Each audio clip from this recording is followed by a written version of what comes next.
Party Yuvagalam నాయకుడు నారా లోకేష్కి 92,000 majority వచ్చింది. వైనాట్లు గొడ్డలి పోట్లు అనేది మన రాజకీయం కానే కాదు. ప్రజలిచ్చిన అధికారాన్ని బాధ్యతలా భావించి ప్రతి క్షణం కష్టపడి పనిచేయడం మన విధానం. ఏడాదిగా అదే చేస్తున్నాం. సరిగ్గా ఏడాది క్రితం రాష్ట్రంలో చిమ్మ చీకట్లలో అస్తవ్యస్త పరిస్థితిలో ఉంది. విధ్వంస పాలనతో రాష్ట్రం 30 సంవత్సరాలు ఎన్నికెళ్ళింది. తమ్ముళ్ళు 10 లక్షల కోట్ల రూపాయల అప్పులు, 1,20,000 కోట్ల రూపాయలు బకాయిలు, వడ్డీని 40,000 కోట్లు సంవత్సరానికి. ఇది కాకుండా అసలు కట్టాలి. మళ్ళా మీ అందరికీ పనులు చేయాలి. ప్రభుత్వ ఉద్యోగాలకి జీతాలు ఇవ్వలేని పరిస్థితి.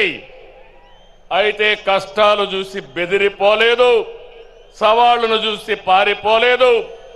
అనుభవంతో ఆలోచించాను.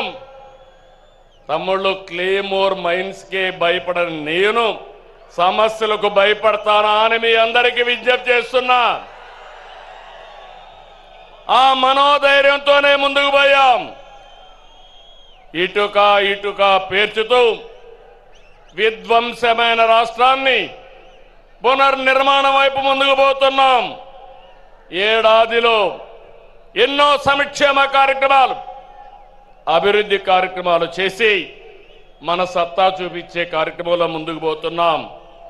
నేను ఒకటే ఎన్నికల ముందు చెప్పాను, అభివృద్ధి, సంక్షేమం, సంపద సృష్టి, నిరంతరం ఈ పేద ప్రజల జీవన ప్రమాణాలు మెరుగుపరచడం నా జీవితాశయం అని చెప్పి కూడా నేను మీకు తెలియజేస్తున్నా.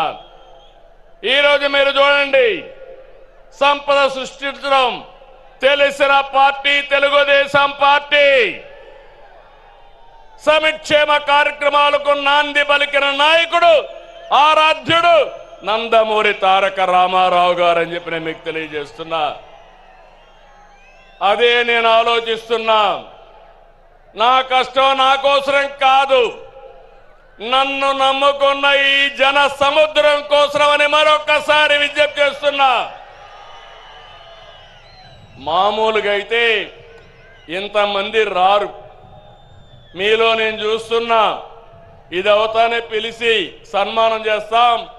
కోడూరు నుంచి 60 సంవత్సరాల వయసులో సైకిల్ వేసుకొని కడప మహానాడుకు వచ్చాడంటే అది తెలుగుదేశం పార్టీ పైనుండే అభిమానం.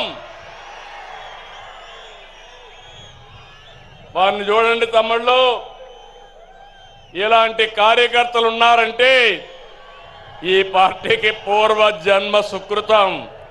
తమ్ముళ్ళు గట్టిగా చప్పట్లు కొట్టి అభినందించండి. ఒక స్ఫూర్తి ప్రదాత. పార్టీ అంటే ఇట్లుండాలి.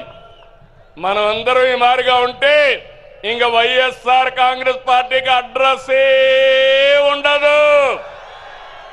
అవునా కాదా? ఉంటామని చెప్పండి.